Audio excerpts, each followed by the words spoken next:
দরজা খোল, আমি তোদের মা। বন থেকে সবার জন্য জিনিস এনেছি।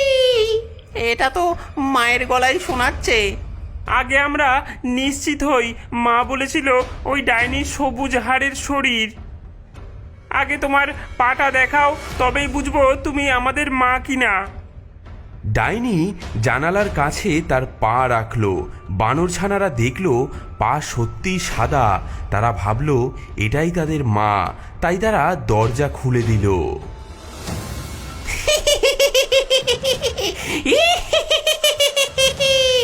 তোরা তোরা এবার কি করবি? তোদের তো এবার পালানোর উপায় নেই। হ্যাঁ, ওরে বাবারে, ডাইনি ডাইনি, পালাও পালাও। পালাও পালাও পালাও ডাইনি। ডাইনি ঢুকতেই বাঁদর ছানারা সবাই লুকোনোর জন্য দৌড়ালো।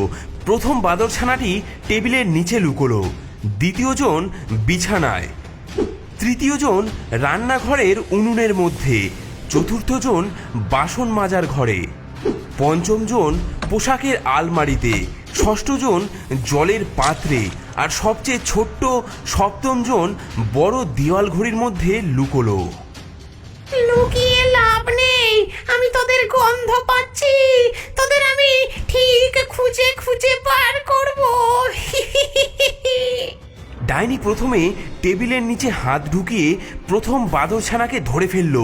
তারপর একটি বড় হাঁ করে তাকে গিলে ফেললো। খুটখুটে ফুটফুটে বাদর ছানার দল, একে একে খাবো, তোদের লাগবে না কো জল। টপ টপ টপ করে খাবো আমি গিলে, একে একে যাবি তোরা আমার পেটে চলে। তারপর একে একে বিছানার নিচে, রান্নাঘরে, বাসন মাজার ঘর, পোশাকের আলমারি আর জলের পাত্র থেকে ছানাদেরকে বের করে কপ কপ করে গিলে ফেলতে লাগলো। ছানারা মায়ের নাম ধরে কাঁদতে কাঁদতে চলে যাচ্ছিল ডাইনির পেটে। মা মা, বাঁচাও বাঁচাও, বাঁচাও বাঁচাও। আহা!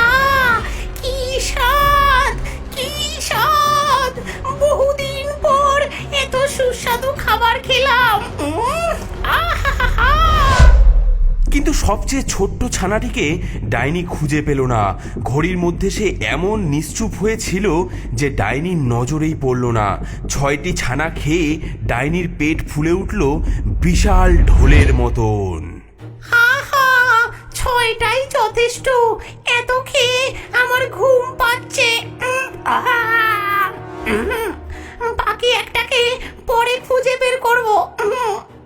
ডাইনি ভরা পেট নিয়ে হেলতে দুলতে বাড়ি থেকে বেরিয়ে কুটিরের পাশের গাছতলায় গিয়ে শুয়ে পড়ল।